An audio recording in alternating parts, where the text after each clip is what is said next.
So one time, Surdas invited Goswami Tulsidas to Govardhan, because Goswami Tulsidas had never seen Govardhan. So Surdas said, this is the playground of my Lord, why don't you come? So Goswami Tulsidas said, yes, I will come. And both of them were frolicking in Govardhan. And suddenly there was a big hue and cry. A mad elephant had been set loose. And it was running all over the place. And here was Goswami Tulsidas walking with Goswami Surdas, and Surdas cannot see. So he was hearing.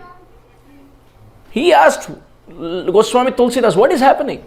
Goswami Tulsidas said, oh, actually a mad elephant has been set loose. And everyone is running. Surdas heard this. Immediately he ran and climbed onto a tree at Govardhan. And he sat on top of the branch. Tulsidas looked. Surdas went and sat there. Surdas said, if you want, I have place here for you also. Please come. Tulsidas continued walking and he said, I have so much faith in one arrow of Ram. No mad elephant can do anything to me. So he stood walking.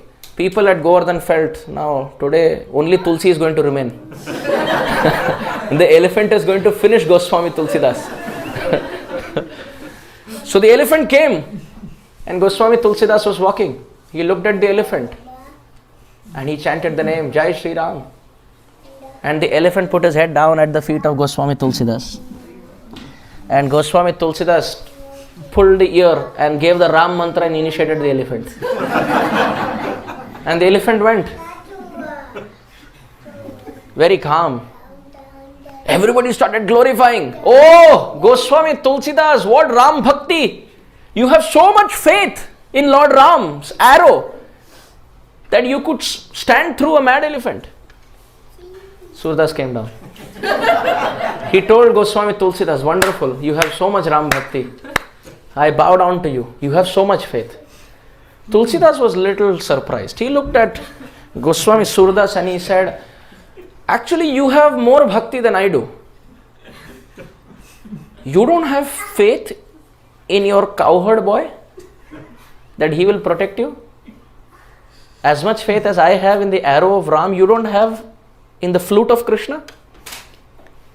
Surdas smiled and he said, actually I have faith in Krishna's protection, but the only question I had in my heart is, am I his servant to serve him, or is he my servant to come and serve me? He is my master. How can I take service from him? To protect my body is my headache. Why should I break his meditation in his own pastimes to come and save my body? Goswami Tulsidas fell at the feet of Surdas. He said, Krishna Bhakti won. So in this way, Ram Bhakti and Krishna Bhakti has gone back and forth. So anyway, Siya and Ram walking and frolicking very beautifully in the forests of Chitrakoot. Bharat meeting with Bharat. Bharat living in Nandigram with the footwear of Ram installed as the king. Then the insult of Surpanaka at Dandakaranya.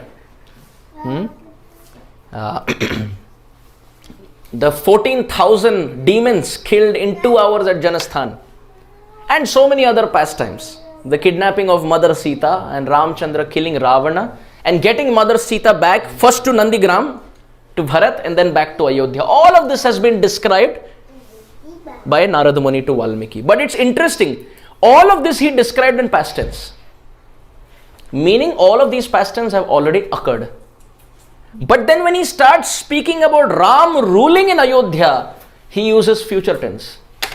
Bhavishya Kal. He says, oh, Ram will be such a great king, such a wonderful ruler. There will be no trouble physically, mentally, emotionally or devotionally. There will be no problem with excess heat or excess cold. Nobody will have any shortage of food, clothing, shelter, health, or any distress whatsoever. And this will be called as Ram Rajya. After describing all of this very wonderfully, Narad Muni tells Valmiki that Mukhena Lokarti Harasmitena Parispurat Kundala Manditena. He says people have no problem in Ayodhya. Why? Mukhena Loka Arthi Harasmitena. Ram removes loka arti, the problems of people, just mukhena smitena, just by his smile. This is called Ram Rajya, when Ram is in the center. So nowadays we see politically everybody wants Ram Rajya.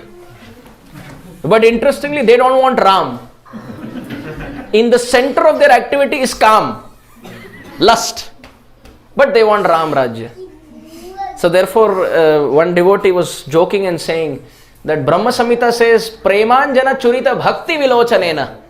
But the present generation is Kamanjana Churita Bhukti Vilochanena. With eyes anointed with lust, everybody is looking for a temporary source of happiness. But Ram is described as Raso Vaisaha, Anandamayobhyasat. He who is the source of all happiness. In fact, the Chandogya Upanishad describes, to the right of Ram is happiness, to the left of Ram is happiness, to the top of Ram is happiness, to the bottom of Ram is happiness, inside Ram is happiness, outside Ram is happiness. Wherever Ram goes, that is happiness. So farther away that we are